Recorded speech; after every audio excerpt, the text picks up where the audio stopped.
This is the richest man in Japan. His name is Tadashi Yanai and he's worth $65 billion. He's the founder of Uniqlo, a company that's suddenly everywhere. They have 2,500 stores in 25 countries.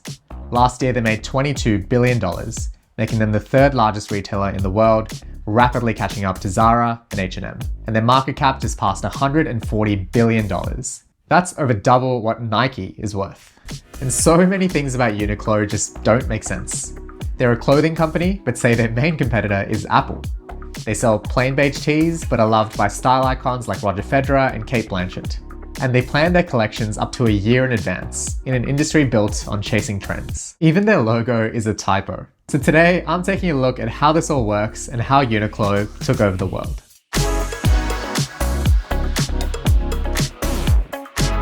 My name is Saurav Risbud, and this is Playbook.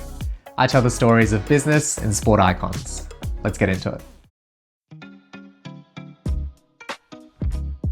Tadashi Yanai was born in 1949 in post-war Japan, in a small coal mining town called Ube.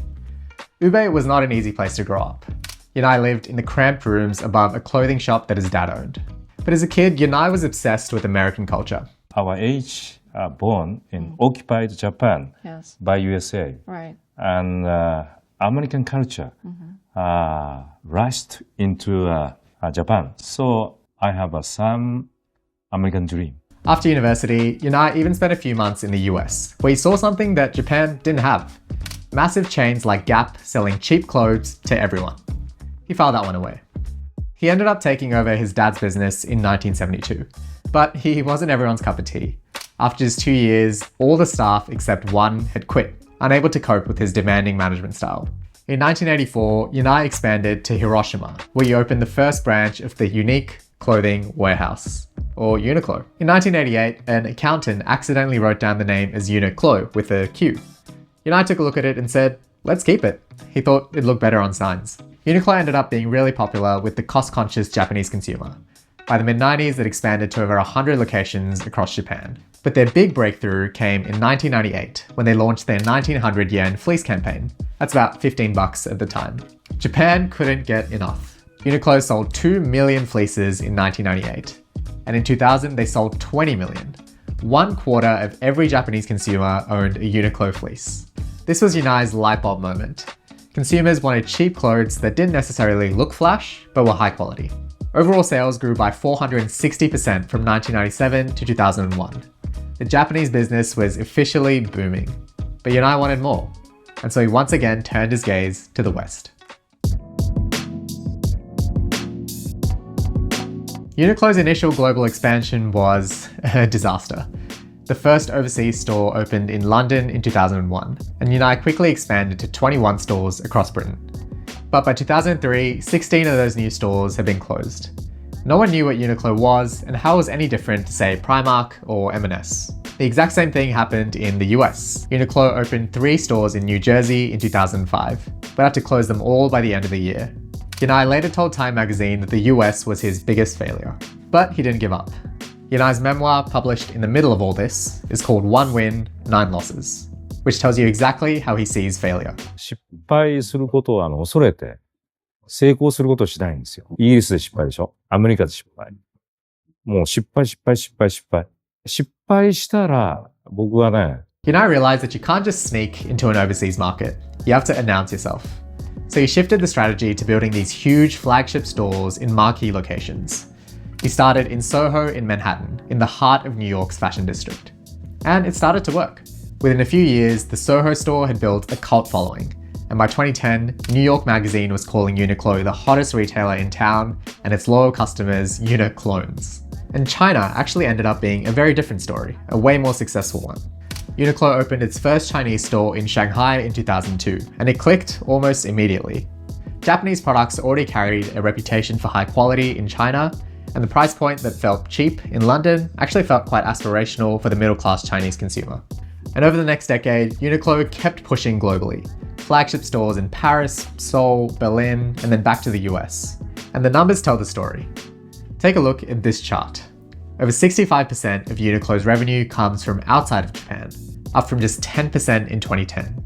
And North America's transformation has been truly remarkable.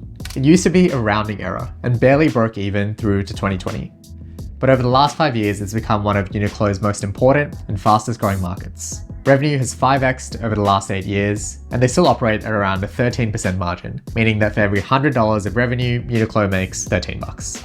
That's pretty comparable to what they're seeing in Japan, which is a much more stable market. So how has Uniqlo done this? What's their secret sauce? Let's take a closer look. There are 3 factors behind Uniqlo's massive and continuing success. It's anti-fashion fashion ethos, its tech company DNA, and smart collaborations. Let's take a look at that first point. New Yorker writer Lauren Collins calls Uniqlo the universal donor of fashion. It goes with everything. No logos or sequins, just timeless basics like plain oversized tees, comfy thermals, and ultralight down jackets. Mothers are just as likely to wear Uniqlo as their daughters. This is the complete opposite of how Zara and H&M operate. These companies are built to chase trends and can go from runway to rack in less than 2 weeks. Zara introduces 20 to 25,000 new designs every year. Uniqlo, only around 1,000, and they plan production up to a year in advance. This approach is not only very popular with the consumer, but also very profitable. Because they know exactly what they're ordering, they can order in bulk. In fact, the typical order at a Uniqlo factory is 1 million units. This keeps per unit costs low, which is why Uniqlo's margin is around double H&M's. Let's take a look at that second point. Uniqlo's execs love comparing it to Apple. And when you look at how they make products, they've kind of got a point. Take Heat Tech. It's Uniqlo's best-selling item with over 1.5 billion garments sold since 2003. It was born out of a partnership with a Japanese material sciences company called Toray Industries. Together, they tested over 10,000 prototypes that can turn body moisture into heat. That Toray partnership is now over 20 years deep and the source of other innovations like Airism that have become hits for Uniqlo. That's a moat that not a lot of other competitors can replicate.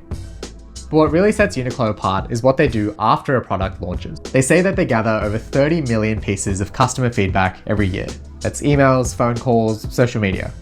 For example, when they learned that people were wearing their down jackets while washing dishes at home, they made the sleeves tighter so they would roll up easier.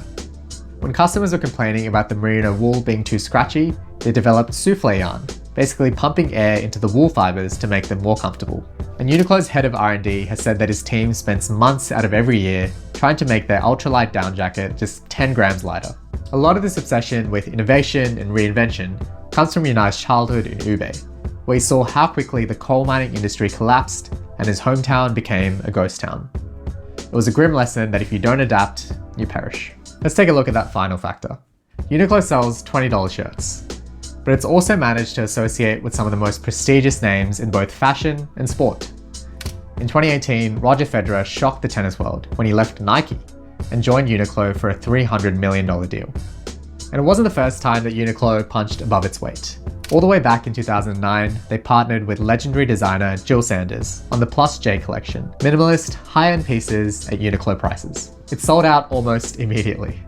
Then in 2017, they partnered with luxury icon J.W. Anderson, the guy who designed this Super Bowl outfit for Rihanna. That collection's gone on to be one of Uniqlo's longest and most successful lines. Most recently, Uniqlo hired Claire Waite-Keller as creative director, who previously led luxury houses Chloé and Givenchy, and even designed Meghan Markle's wedding dress. She's already made a splash with the C collection, bringing a subtle luxury to Uniqlo's core basics. And then there's the cultural collaborations too. Partnerships with MoMA, the Louvre, the Tate Modern, and the UT line, featuring artists like Andy Warhol and Pablo Picasso. These collabs add just enough prestige to make the brand feel aspirational while still staying at that Uniqlo price point. So can Uniqlo keep pulling this off? Let's take a look. Uniqlo is openly in its most ambitious phase ever. They want to open 100 new stores in North America by 2027, more than double the current base, and have a long-term revenue target of 10 trillion yen. That would mean more than tripling from here, and overtaking both H&M and Zara as the world's biggest apparel company. But there are real questions about whether this is possible. The biggest issue is China. China has over 1,000 Uniqlo stores, which is actually more than Japan. Revenue over the last 5 years has stalled, along with China's general economic slowdown. So the market that built the international business likely won't be the one that carries it forward. The second big question mark is succession. Yanai is 76. And in 2023, he technically stepped down from day-to-day operations and handed over the reins to a successor. But he's still chairman and CEO of the parent company Fast Retailing. And the last time he tried to step down, all the way back in 2002, he was back within 3 years, because his successor was way too cautious in his eyes. 今回も失敗してることは、やっぱり自分の後継者を作ること。僕みたいな後継者はいらないんですよ、もう。で、僕はね、ファウンダーで、チェアマン、プレジデントで、CEO で、これはもうオールマイティ。こんなの一人でできるわけない。There's a more fundamental question at the heart of the whole strategy. Part of Uniqlo's secret sauce is being anti-fast fashion. But hitting a $10 trillion revenue target will mean hundreds of new stores and billions more garments. Uniqlo loves saying that its clothes have a longer shelf life than, say, Zara or H&M's. But as Lauren Collins writes, the problem may not be the shelf life, but the number of shelves. For now, the market's back Yanai. The stock has ripped 60% over the last 12 months, and FY26 is off to another record start. Whether Uniqlo can triple from here and survive without Yanai is still an open question. But the bet he made more than 40 years ago has paid off. For what it's worth, I know I'm still going to be shopping a lot at Uniqlo. Thanks for watching episode 3 of Playbook. It would mean the world if you could like, comment, and subscribe. It really supports the channel. And let me know what business or sports story you want to hear about next.